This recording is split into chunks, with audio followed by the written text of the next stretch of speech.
Tonight's episode is brought to you by Sherpa.com, SurvivalFeeling.com, and you, our listeners.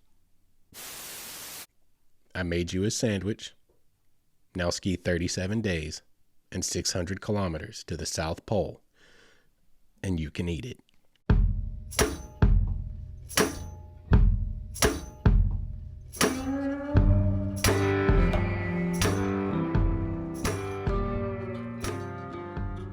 Well, good evening, all of you Wayward Souls, and welcome back to the Wayward Stories podcast. Wayward Stories is the podcast where we tell stories of adventures in the great outdoors, adventures in self-discovery, adventures in healing, and adventures in all kinds of things. As long as it's outdoor related, that's what we're going to talk about here. The goal is to be entertaining. So far, 37 episodes in now. I'm not sure if I've done that, but it has entertained me making it, so that's good enough. That's good enough. I want to thank all of you guys who have been leaving ratings and reviews, and encourage anyone who has not to please take a minute to go and do that. It helps so much. You know, you've heard me say it pretty much every episode, and that alone, the preponderance of the times that I've said that, should tell you how important it actually is. And if you're enjoying what you're listening to, I assure you, it would be so sincerely appreciated if you would take the time to just leave a little rating and review wherever you listen to your podcast at. Tonight is episode 38, and tonight marks the very last episode that we will ever record here in Studio 119, aka my kitchen in the apartment I live in. That's the beauty of podcasting. You buy some little bit of foam sound dampeners, throw them back there, maybe do something fancy like this little painting thing that I had put together, and suddenly looks like you got a studio. Like, it's Hollywood, baby. Fake it till you make it. Anyway, this will be the last episode in the studio because I will be moving next week, and the new studio will probably look a whole lot like this one because I'm not necessarily all that creative when it comes to decorating, but I might try to freshen it up a little bit. Who knows? Anyway, tonight's episode, I mentioned just a little while ago, and any of you who've been around for a while know we tell stories about things that happen out there in the great outdoors. And tonight, I have got some doozies for you guys. I got stories tonight that I am so psyched about telling you guys. But I need to state that they required quite a bit of research and a lot of typing. I had to construct a couple of narratives here and draw heavily from some online resources. So tonight I'll be doing quite a bit of reading. And any of you who have listened to any of the episodes that I've had to do heavy research, heavy writing, and do a lot of reading and narrating, that's not my strong point. I prefer to just speak off the cuff like we are. But when your subjects require research, and it's something that you are not fully, completely, intimately, thoroughly acquainted with, it is a recipe for disaster to try to talk out of your tail end about something that you've only got bits and pieces and none of it's really fully committed to memory yet. So just kind of a heads up. I hope I'll be better tonight. I'm going to slow down, take it a little bit slower. And over the last several episodes, I've been much more pleased with how these episodes are coming out and my flow and my comfort level here in front of the camera and behind the mic. I've personally felt that they've improved significantly. So maybe we can keep that smooth flow going. Like we've been flowing like a bottle of Drano.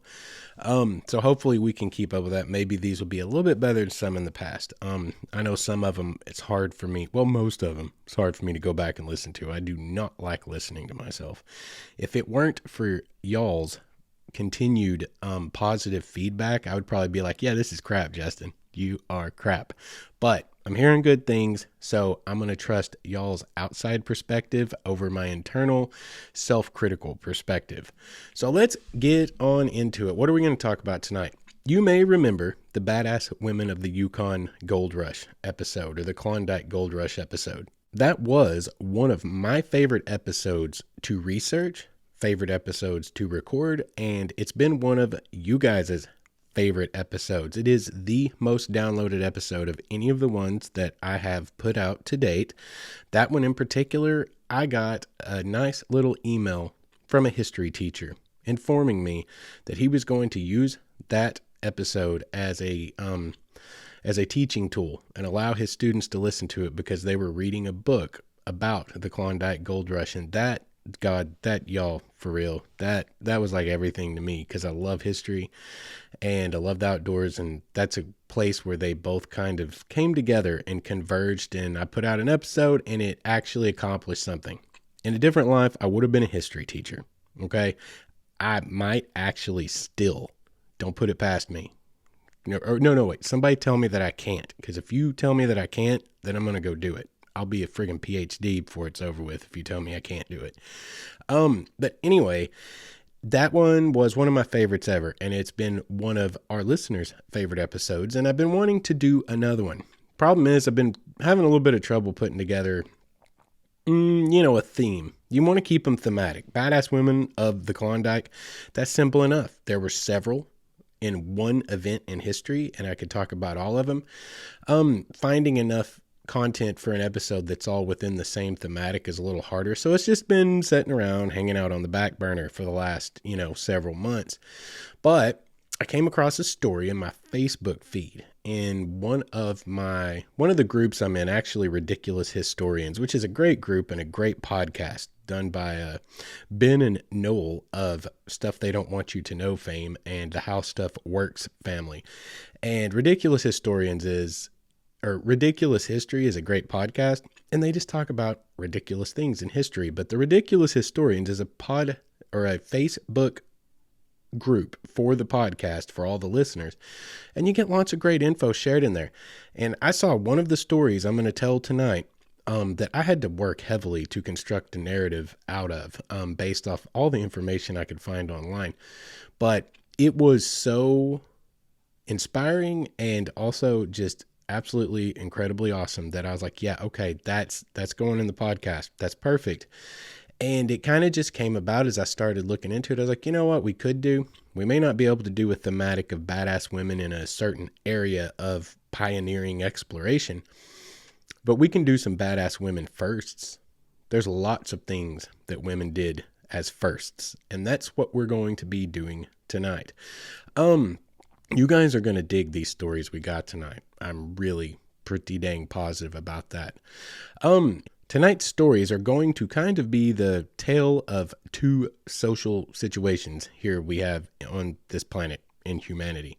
One is we're going to be looking at some of the best traits in humankind, like, pure physical stamina and endurance, bravery, courage, a giant middle finger to the established norms when the established norms are wrong. But then on the other hand, for these stories to carry all the power and weight that they truly carry, we have to look at some of the worst traits in humanity. And the one tonight specifically, as you can probably imagine, because this is about badass women, is misogyny. You're going to hear a lot about jackass men, unfortunately.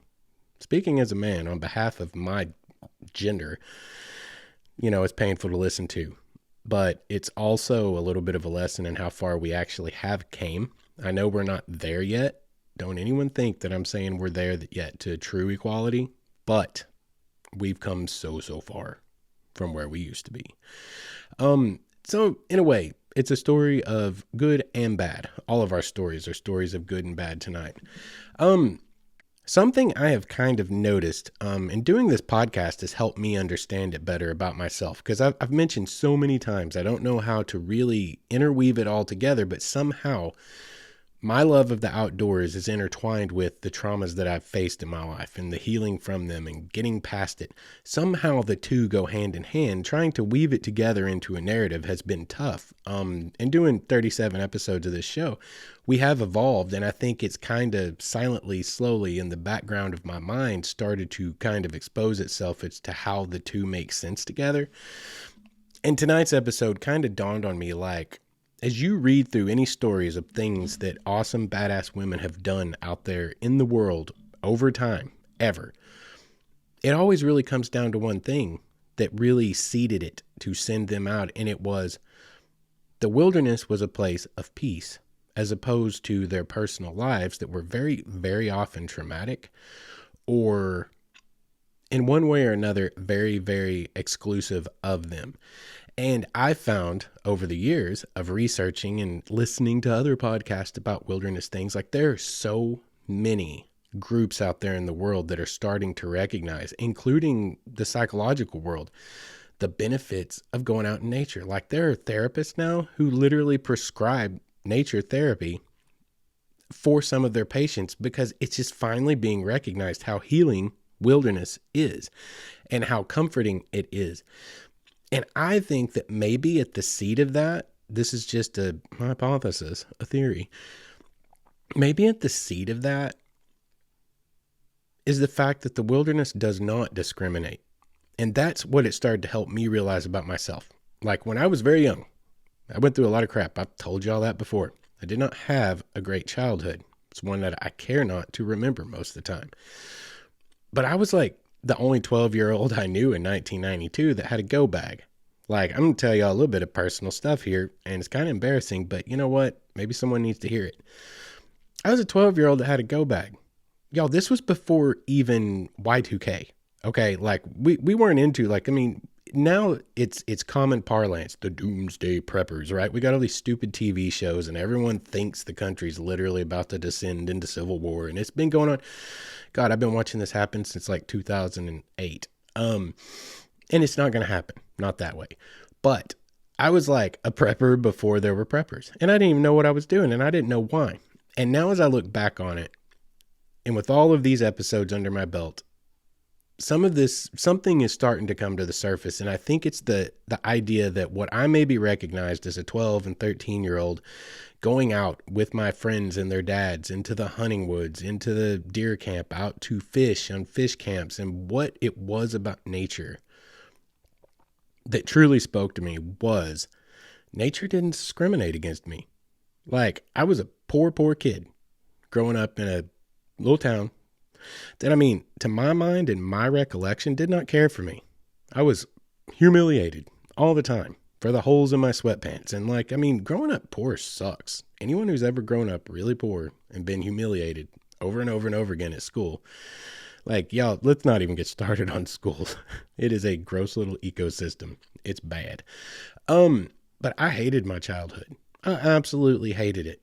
And somehow what I saw in nature was a place that gave me back the respect that I gave it. I could go out there and yes, nature could kill me, but it most likely wouldn't if I treated it with the proper respect. And I did my research and I learned and I knew I had control when I went into the wilderness. You can never take away the variable of the sucker punch. You can never take away the variable of some catalytic event that could take you out. That's just a part of our lives. But in nature does not maliciously want to take you out. In my childhood, in the world I grew up in the world that still exists today for so many people, the world is malicious. Everybody wants your money. Everybody wants whatever you have. Everybody wants to put you down to build themselves up. Like we are psychologically not a healthy first world society. The Western world is not psychologically healthy. Like change my mind. We are not by any means. All you got to do is look at a magazine cover, a newspaper, a TV show, and you'll see that. Nature does not discriminate. It doesn't maliciously want to humiliate me. It doesn't maliciously want to hurt you. It doesn't want to kill you. It just exists. It does what it does. Okay. And as such, we can observe it doing what it does. We can listen to others' experiences of how it went. And we can take our own lives into our own hands. And when we go there, we are, in a sense, the masters of our own fate. You've taken out almost all of the variables. You're not going to meet a person who's like actually trying to drain your bank account, who's trying to gain your trust to get to your assets. You're not going to meet a person who actually just wants to be a bully because they've got their own issues and they need to feel bigger and stronger and better than someone else. Nature's not going to do that to you. Nature's just going to be nature. And I think that's why it resonated with me at a young age. Then I didn't even know it, is I had control there where I didn't have control anywhere else, and ended up being like the freaking 12, 13-year-old freaking survivalist trying to learn about bushcraft pre-internet, learn about wilderness survival before the internet was even something that was readily available to us, even before Y2K. And it has, in a way, given me a practicality to my life. I'm always ready for just about anything. I'm usually not blindsided, but that's neither here nor there. I digress. But why did it come up tonight is because I think that to so many of these women, and probably people of other cultures and other ethnicities would find themselves out of place and they are not within the social norms of where they're at. I think that's why they find the wilderness so appealing, because the wilderness does not discriminate against us. It does not have malicious intent towards us. And in that, it really comes back around to the whole goal of what I intended with this podcast from the beginning, which was to show people you can overcome trauma through finding yourself out there in the wilderness, that there can be a much better life than what you left behind or what spit you out, depending on your scenario and your personal situation. There can still be a huge open world of adventure and exploration and fun and good things out there. You can still go out there and live on the other side of anything that you've really faced in your life. Like, that's kind of where it all comes back around full circle for me, and how it suddenly, in my mind, kind of makes sense why and how I'm trying to interweave these two narratives of overcoming trauma and outdoor adventure is because to adventure outdoors is a healing experience and is to overcome trauma. I truly believe that. And the last story that we are going to tell tonight is a dead ringer to demonstrate exactly that, exactly what I'm talking about. But we will get to that. That is not yet on our agenda. We've got a couple of other stories to tell first, and I do believe it's about time to get on to those stories. Now we are going to begin the reading portion, the narrative portion. So y'all bear with me. This story is great. The stories this is a nice light one. This is a great story. In 2016, Australian Jade Hameister was only 14 years old. That year, she began an attempt on what's known as the Polar Hat Trick. The Polar Hat Trick is cross-country skiing across the polar ice cap to the North Pole, across the world's second largest ice cap in Greenland, and then across the Antarctic ice cap to the South Pole. To start her attempt in April 2016, Hameister traveled 150 kilometers from 88 degrees over the drifting polar sea ice to arrive at the North Pole to become the youngest person, either male or female, in history to ski to the North Pole from anywhere outside of 89 degrees. Each day, Hameister skied with her 110-pound sled for 8 to 10 hours, navigating around open leads of water or climbing over pressure ridges in the ice. Temperatures were as low as negative 40 degrees Celsius, and Hameister faced other risks such as falling through thin ice into the freezing Arctic waters and polar bears. Polar bears. Let me emphasize polar bears. Have you ever seen a polar bear light up a seal?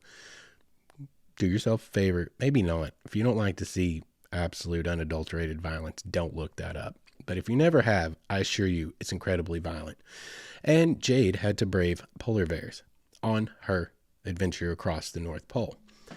She was awarded the Australian Geographic Society's Young Adventurer of the Year award for her 2016 North Pole expedition, which was captured in the National Geographic documentary On Thin Ice, Jade's Polar Dream. It aired in 170 countries. That sounds all fine and good, right? But what did she overcome, Justin? Well, besides going across the freaking Arctic Circle, there's more. And that's where we're going now. Then, later in 2016, with the very first of those 3 ice caps crossed, she gave a TEDx talk in Melbourne, Australia, and it was posted to YouTube. Her message, aimed at young women everywhere, was very simple. What if the focus shifted from how we appear to what we can do? In the YouTube comments, Jade was berated by an alarming number of insecure Neanderthals masquerading as grown men. Many told Jade to make me a sandwich. An unfortunately common dig aimed at what misogynistic jackasses consider a woman's place in society to be. Well, this unadulterated display of grown men's insecurities and inferiority compensation did not deter Jade, so she set out to complete the second leg of her attempt of this polar trifecta. On the second expedition, Hameister completed the 550-kilometer traverse on the Greenland ice caps, departing from a town with a name that I cannot pronounce, nor will I try, on the west coast, and finishing at another town with a name that I cannot pronounce on the east coast on June 4th, 2017. She covered approximately 25 kilometers a day and completed the expedition in 27 days, making her the youngest woman in history to cross the Greenland ice caps. She was hit early in the trip by a blizzard, but due to the warm weather, she was pelted with rain instead of snow, which is bad, okay, and forced her to shorten her daily travel to give her the opportunity to dry out every day in her tent. We've talked at length before. Y'all know what it's like, how hypothermia is, how bad it is, and water exacerbates that, like, exponentially. So that just made her trip all the longer and all the harder, but she got it done. So, moving forward, now, with 2 legs of absolute badassery down and the chauvinistic squeals of a dying patriarchal society still ringing in her ears, y'all, I had fun writing this one, if you can't tell. Only the South Pole remained. Hameister embarked on the final leg of her polar quest at the end of 2017. In November specifically. Hameister covered over 600 kilometers from the Ross Ice Shelf at the coast of Antarctica to the South Pole. She began her journey at sea level. Okay, that's 0 feet. The elevation of the South Pole, 9,300 feet. So she skied uphill 600 kilometers the whole damn way, all while pulling a 220-pound sled. She completed this trek in 37 days and reached the South Pole on the 10th of January, 2018. Hameister claimed a handful of titles, including the youngest person in history and the first Australian woman to ski from the coast to the South Pole. And thus, Jade Hameister completed the polar hat trick. And then a thought occurred to her. Realizing that she was only a half a mile from her camp, she decided to make a sandwich. Yes, my dear wayward souls, this young lady who had just skied 600 kilometers uphill for 37 straight days decided to add just 1 more mile to her trip log so that she could make a ham sandwich. But not because she was hungry. For the uncultured swine inhabiting the cesspit known as the comments section of a YouTube video. She posed for a picture holding that sandwich while surrounded by the multinational ring of flags that encompass the South Pole, and then dropped it on the social medias with these words: I made you a sandwich. Now ski 37 days and 600 kilometers to the South Pole, and you can eat it.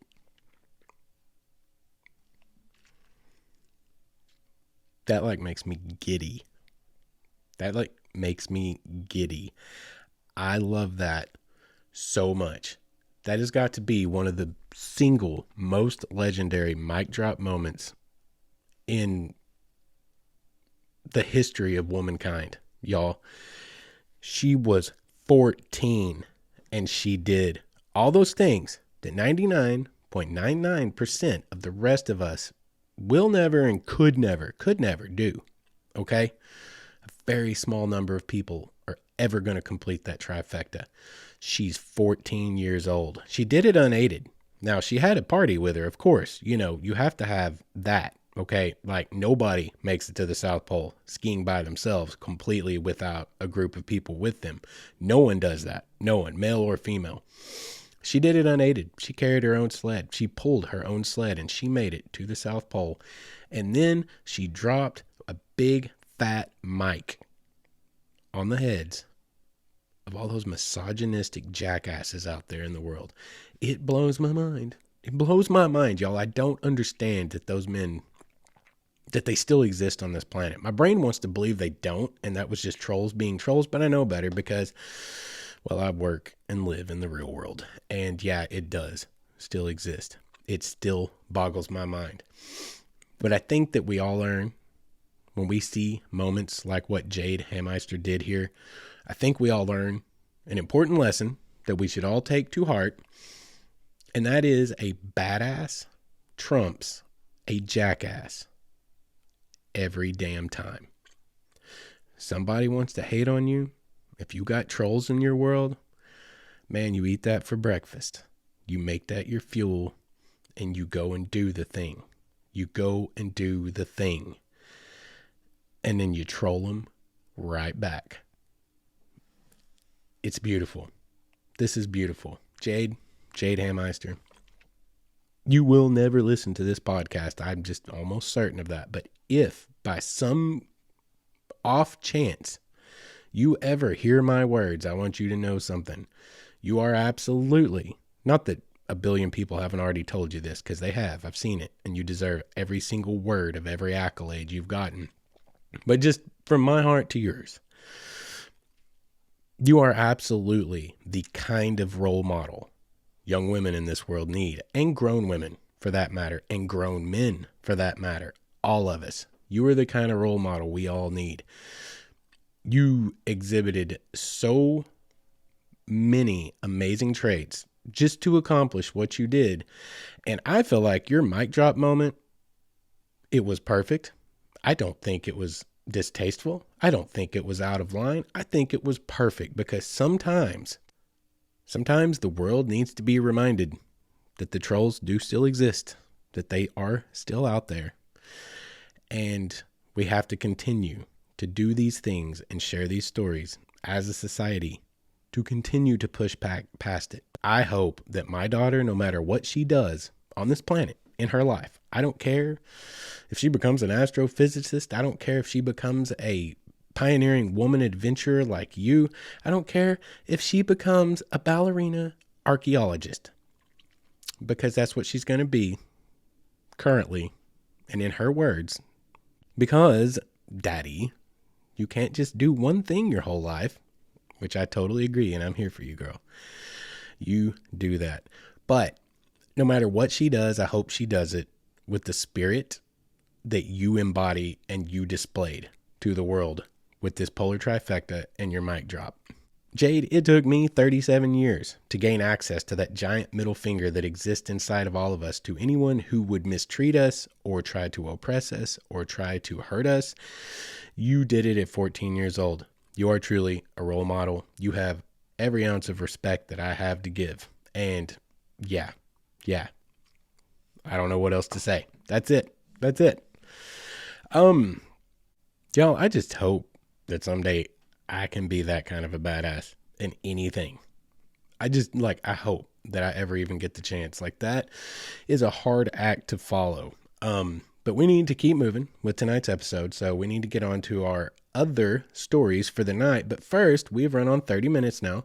We need to get to a word from our sponsors. And when we come back, we're going to tell 2 more stories. And I guarantee you're going to enjoy them every bit as thoroughly as the story of Jade Hameister. We'll be right back. I want to take a second to tell you guys about tonight's sponsor, Survival Feeling. Survival Feeling is a hiking brand based in Greece, and they offer an assortment of gear that's aimed towards the goal of helping you better enjoy your time outside. And that is, of course, what we are all about here at Wayward Stories. I really like this company for a lot of reasons, but chief amongst them is that they were founded with giving back to the community in mind. They donate a portion of all proceeds to organizations like the Wildland Firefighters Foundation to help support those who work to keep us all safe while we're out there trying to find ourselves. We've partnered with them to bring you guys a unique coupon code that will save you Wayward Souls 15% off of your order. Go to survivalfeeling.com and use offer code Wayward Stories at checkout. Once again, that's survivalfeeling.com and use the offer code Wayward Stories. And welcome back. Thank you guys for sticking around for that short sponsor break. Let's get on to the last 2 stories we have for tonight. We should fill up the last half hour of tonight's episode with both of them. The first one we're going to talk about is the very first all-woman ascent of Devil's Tower in Wyoming in the Badlands. First though, let's talk about Devil's Tower. I want to give you guys the lay of the land here, kind of get an idea what it's like up there in case you've never been to South Dakota, Wyoming, up there in the Badlands region of the United States. It's pretty brutal stuff. Devil's Tower itself, also known as Bear Lodge Butte, is a butte comprised of igneous rock in the Bear Lodge Ranger District of the Black Hills, near Hewlett and Sundance in Crook County, northeastern Wyoming, above the Bellefish River. It rises 1,267 feet above the Bellefish River, standing 867 feet from summit to base. The summit is 5,112 feet above sea level. Devil's Tower was the first United States national monument established on September 24, 1906 by President Theodore Roosevelt. The monument's boundary encloses an area of 1,347 acres. It is thought to be an igneous intrusion.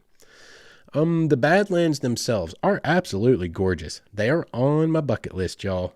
Big time on my bucket list. I want to go dig in to the Badlands in so many ways.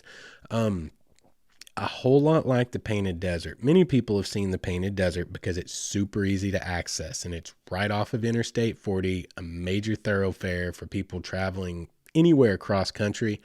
If you've seen the Painted Desert, there are many places that have similar attributes to the Badlands, but the Badlands also have some super, super dramatic landforms and rock formations and geology and ecology. It's gorgeous. It's gorgeous, and it's on my bucket list. The Badlands were dubbed by the Lakota people as Makosika, or the Badlands, long ago because of the rocky terrain, the absolute lack of water, and the extreme temperatures that made it difficult to traverse, and the chaotic, crazy winds that have shaped all of these amazing rock formations. Like, y'all, the weather there is brutal and crazy. So climbing anywhere in the Badlands is already a situation. It's already a whole dang thing into itself. The climbing of Devil's Tower itself, this is just one more short little excerpt and we'll get on to the story. Hundreds of parallel cracks divide Devil's Tower into large hexagonal columns. These features make it one of the finest traditional crack climbing areas in North America. The cracks vary in length and width. Some are wide enough to fit your entire body. Others barely have room for your fingers. The longest crack extends nearly 400 feet upwards. The technical difficulty ratings range from 5.7 to 5.13. Just to give you guys an idea, because I had no idea, I'm not a rock climber. Not really my thing. The only thing I know about being on the face of anything is rappelling down it. I don't think I'll ever be ascending up it. I'm going to need a couple of shoulder surgeries, I think, before I could ever think about climbing something and trusting my shoulders to support me. But just to give you guys an idea, this is 5.7 to 5.13 generally. So 5.7 to like 5.10 is considered mid-range stuff for somewhat seasoned people who have their feet under them. It's not for beginners. So it starts out at you need to know what you're doing. But the difficulty ranges all the way up to 5.13, correct? 5.11 to 5.15 is for straight up badasses. So 5.13 is pretty rough, and that's what you're going to face when you go up Devil's Tower. Many modern climbers consider the oldest routes, the Durance and the Weissner, harder than their original ratings. The majority of routes at the tower are not bolt protected and require the appropriate selection of camming devices or other temporary anchors. The few bolted face climbs that exist were established in the 1980s and the 1990s, and the condition of some bolts reflect that era. So that is the environment, and that is the technical aspects of climbing the tower. It's a tough climb in a super tough environment. To just break that down so that I can understand it. So we are going to read a narrative tonight about the first all-female ascent of Devil's Tower. And I'm going to read this as written by someone else, as written by the person who did it, Jan Kahn. And this narrative is so well written that it wouldn't be right for me to even try to mess with it at all. It is perfect as it stands, and I'm going to present it to you as such. So, the first all-female ascent of Devil's Tower, and this is parked at nps.gov, the National Park Service's website, but this is the original article written by Jan Kahn. Formerly from Washington, D.C., Jan Kahn, with her husband Herb, spent a large number of years in the West. A large part of that time was in the neighborhood of the Black Hills of South Dakota, where the two of them climbed often. They also became involved in the exploration of the Jewel Cave National Monument. She has many fine climbs to her credit, and of this one, the first all-female ascent of Devil's Tower, Miss Kahn can justly be proud. This article first appeared in the Appalachia magazine of December 15th, 1952. Its title, Manless Ascent of Devil's Tower. The byline is, of course, by Jan Kahn. It all started 4 years ago when Herb and I were coming triumphantly into camp after climbing Devil's Tower. It had been an excellent climb on good firm rock, and we had that tired, satisfied feeling one always has after such a climb. I was feeling particularly smug because I was the first woman to climb the tower without the aid of the old ladder, which had long been out of use.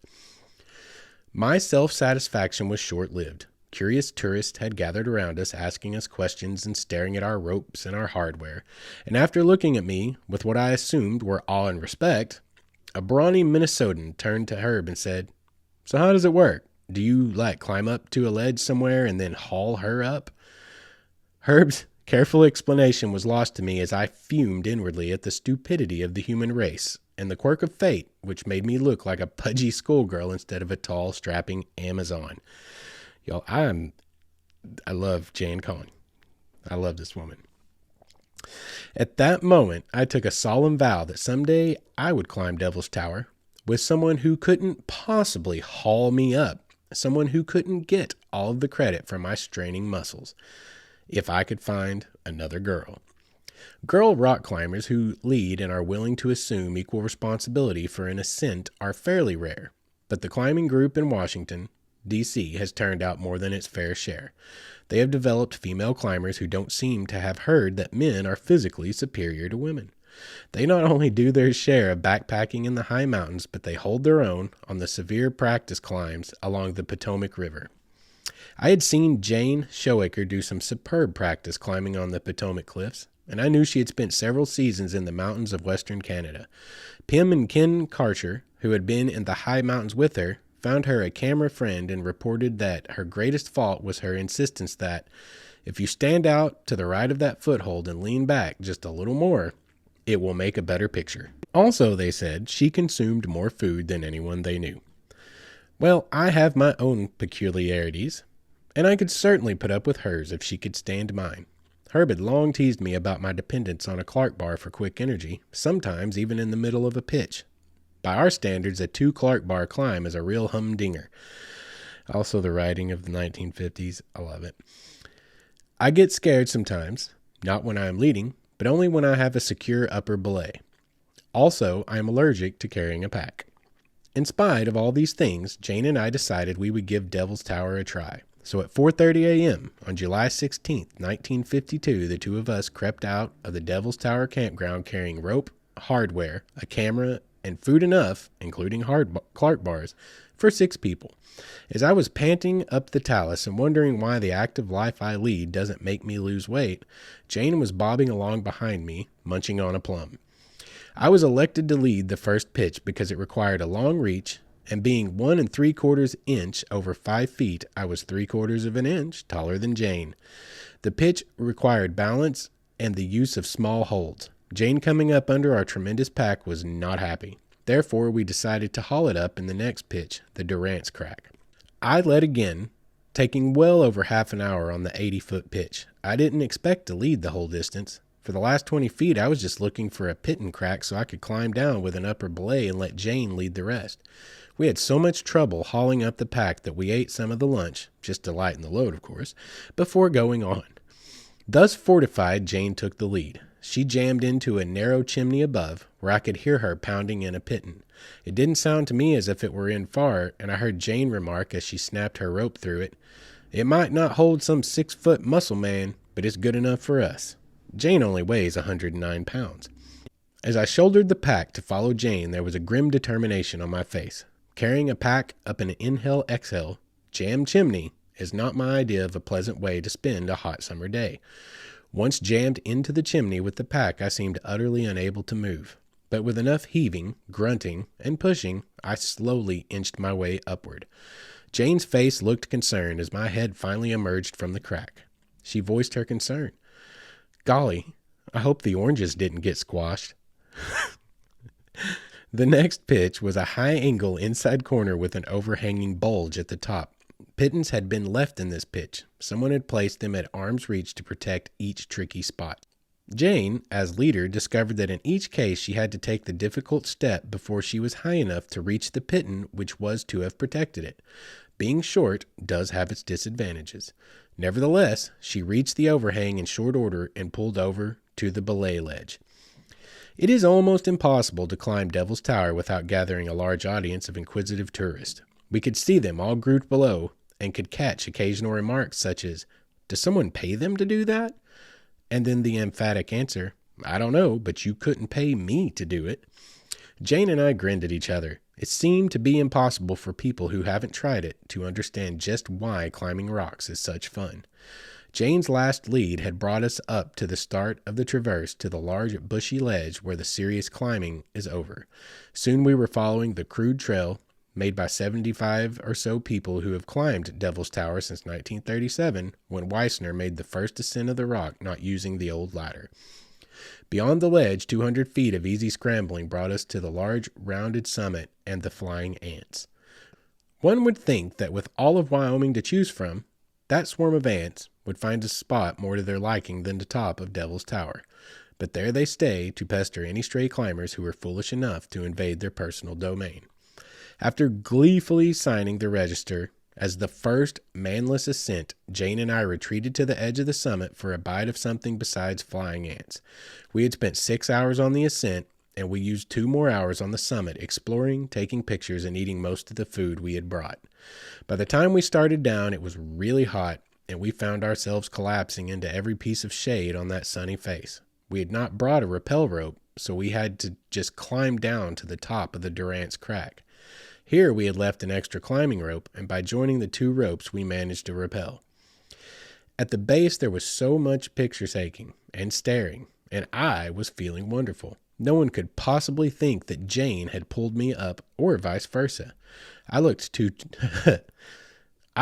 chubby to haul anyone, even Jane, and she looked so small that it was hard to picture her doing anything much more strenuous than playing shuffleboard. But of course, the blow still had to fall. As a couple turned to leave the crowd that had gathered around us, I heard the man remark, "That climb must not be that hard if they can do it." Y'all, I don't know what else to say. I don't know what to say to that except that Jan Kahn and her friend Jane made the first manless ascent of Devil's Tower, and I can't even imagine doing it myself. And there's a very small number of people on this planet that do or will. But they deserve to be recognized for what they did at a time in the 1950s, y'all. In the 1950s, we were still pretty misogynistic. I mean, clearly we still are today, judging by our previous story about Jade Hammeister. But we've come a long way to the current day from where we were in the 1950s. Anyone that's a student of history knows what the 50s were like. I mean, gosh, especially when it came to any kind of equal rights. Or equal respect for that matter. That is a great story. I love that story. I love how she wrote it. I love everything about it so much. That's why I decided to bring it to you guys. I hope you guys enjoyed listening to that story.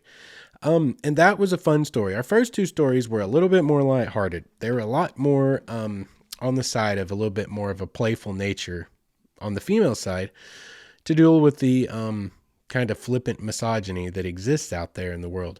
The last one is a little bit heavier. Saved it for the end because I think this is one of the single most incredible feats ever. And like I said earlier, this is the story that touches back on really what drove me to start this project. What drives me inside that just, again, I don't really know how to explain it, but what I feel inside is we just need to share our stories. We need to share everyone's stories. We all need to get on the same page and be a little bit more understanding of each other. and try to show people that like you do not have to succumb to the negative events that impact your life, to traumas that happen. I don't want to keep belaboring that thought because I know it starts to sound preachy. I hate listening to myself say it over and over again. But that's what this is all about for me, is maybe giving people some hope. There's still something left to live for, and that is simply yourself. After trauma, after bad experiences, there's still something left to live for, if for no other reason than just for yourself, because you have that much value. Just because you were born onto this planet, you have that much value. You deserve to have an attempt at a happy life. I'm not saying everyone deserves a happy life. The world is what it is. You know, we are all subject to chance. Like, life is what it is, but we all deserve a chance. We all deserve a chance. And if you're still breathing, if you're still kicking, get out there and live your life. You deserve to do that. And the story we're about to tell, this woman that we're about to talk about is the OG of overcoming trauma through wilderness therapy. And she did a really, really badass thing. So far, badass women first of the night.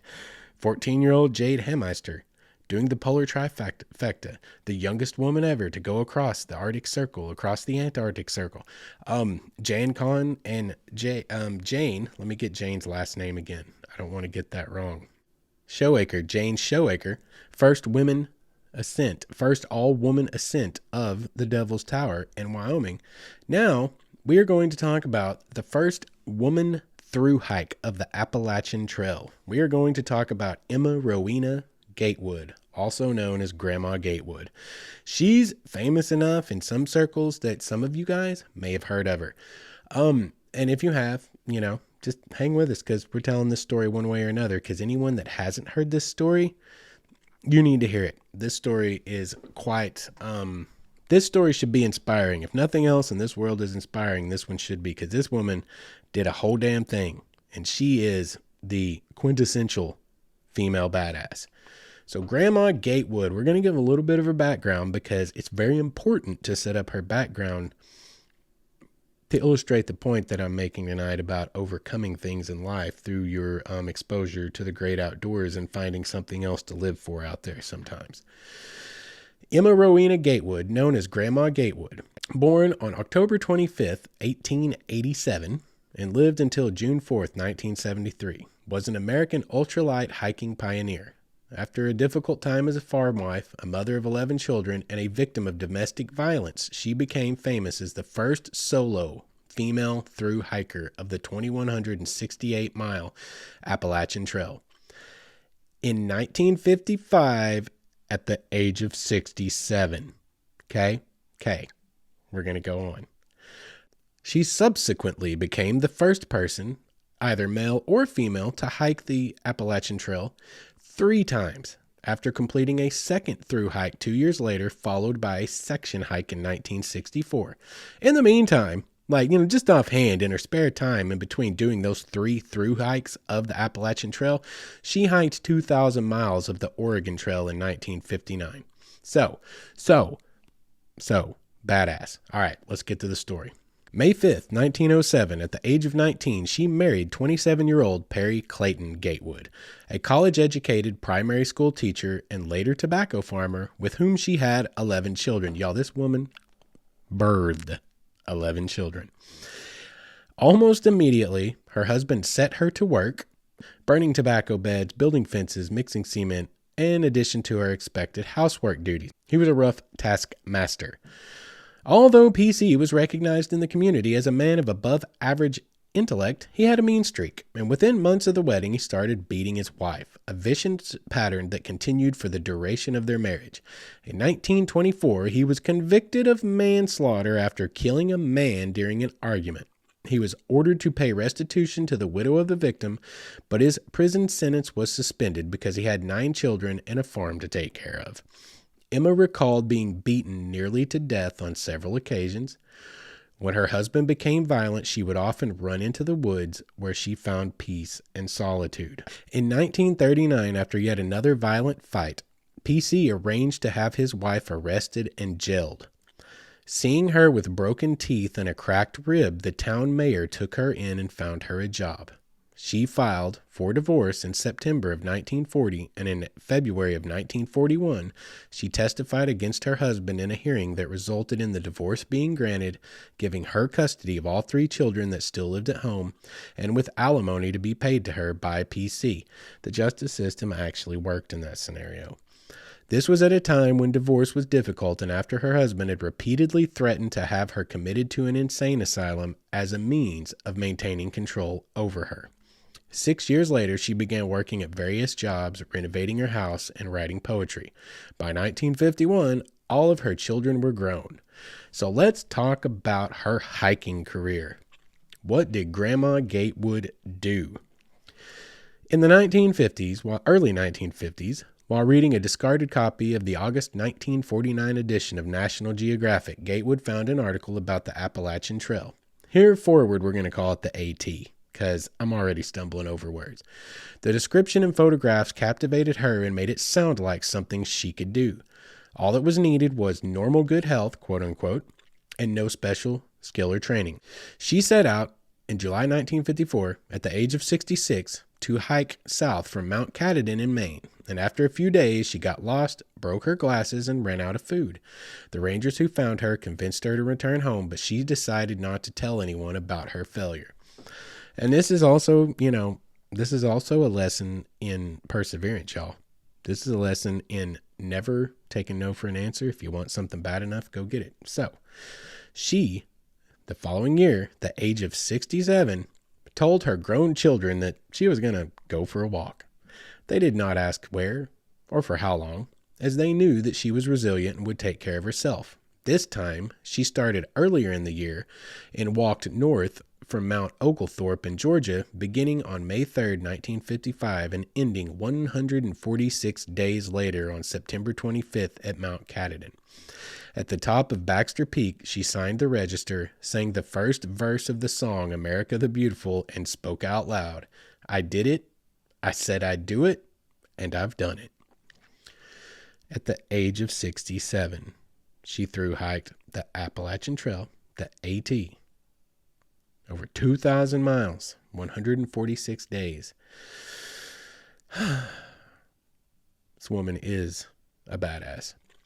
Because the National Geographic magazine article had given her the impression of easy walks and clean cabins at the end of each day's expedition, she took little in the way of outdoor gear. Y'all get this. Get this. Listen to this. No tent, no sleeping bag, just a shower curtain to keep the rain off.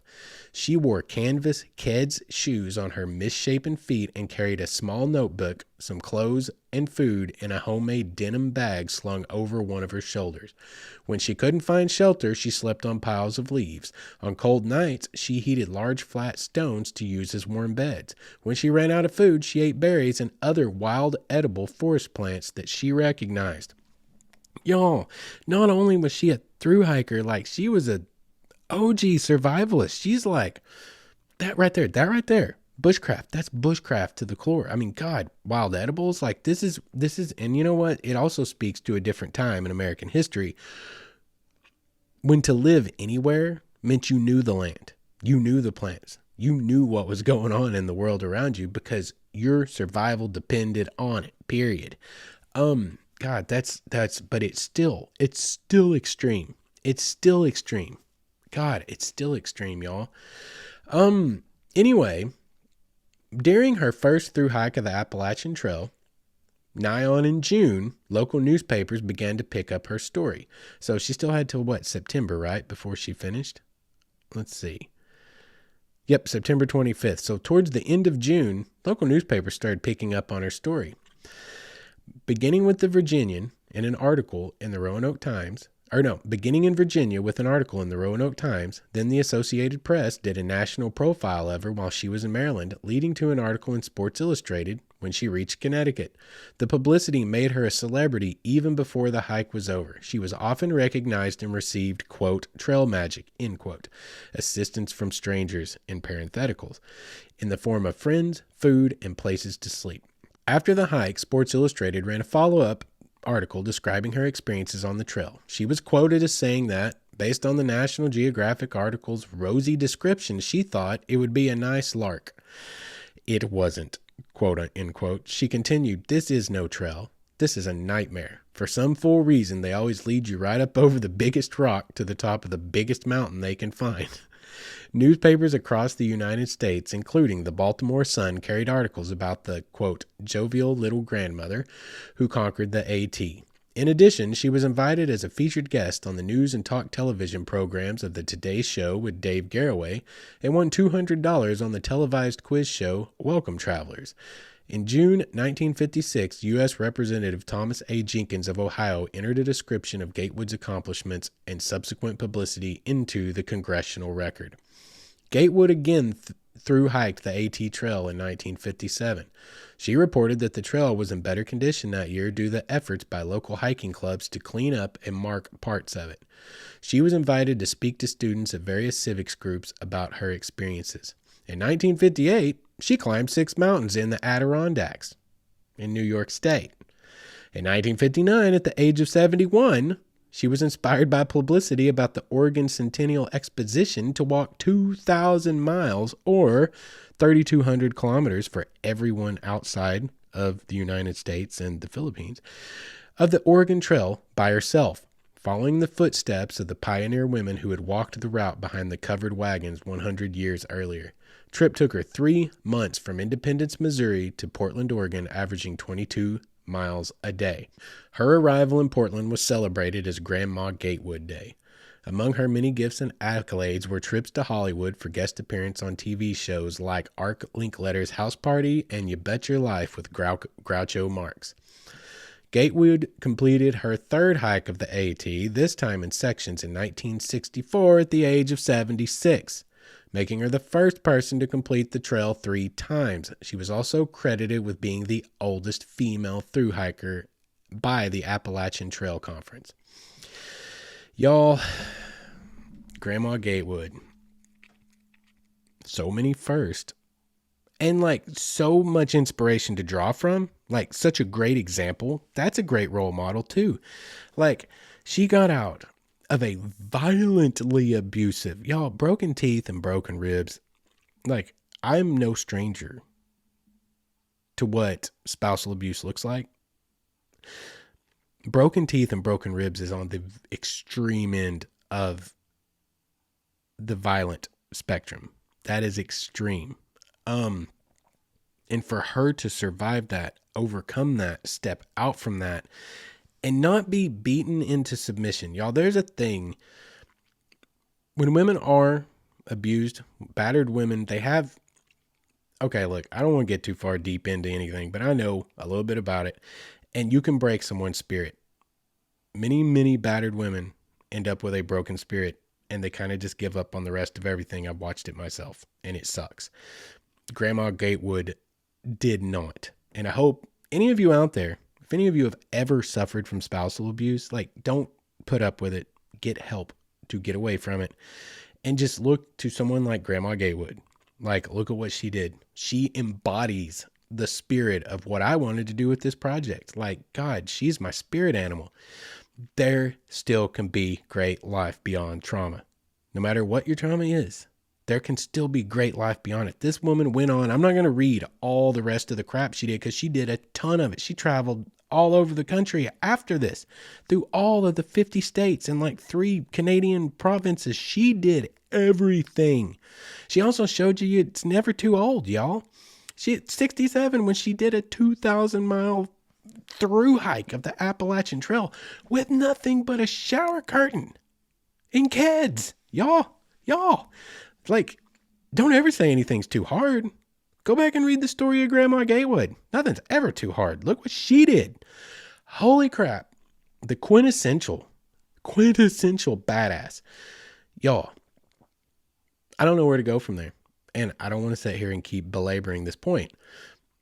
But she was an amazing woman. She was a strong woman, and she embodies the spirit of every strong woman out there, like Jade Hameister, like Jan Kahn, like all of these people and so many more. The women we talked about back in the Klondike Gold Rush episode, they all embody a spirit of defiance against oppression and control, but also to prove their haters wrong to go out and do what it's been said that they cannot do, y'all, they are true, good role models.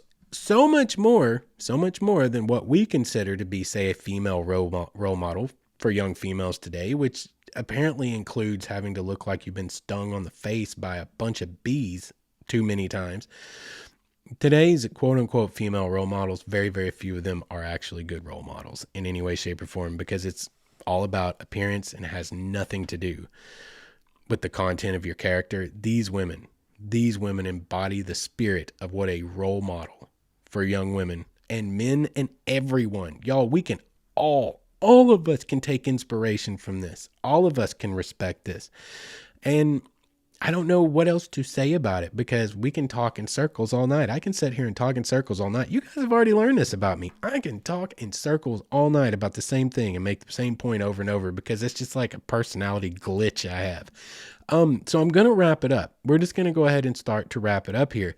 But I just want to say to any of you young ladies or grown women or anyone else out there, never settle for less than what you want. Never settle for less than how you deserve to be treated. Never, ever settle for anything less than being treated like the human being that you are inherently. And that's where we're going to leave it for tonight's episode. Badass Women Firsts. If you guys enjoy the content, please like and subscribe.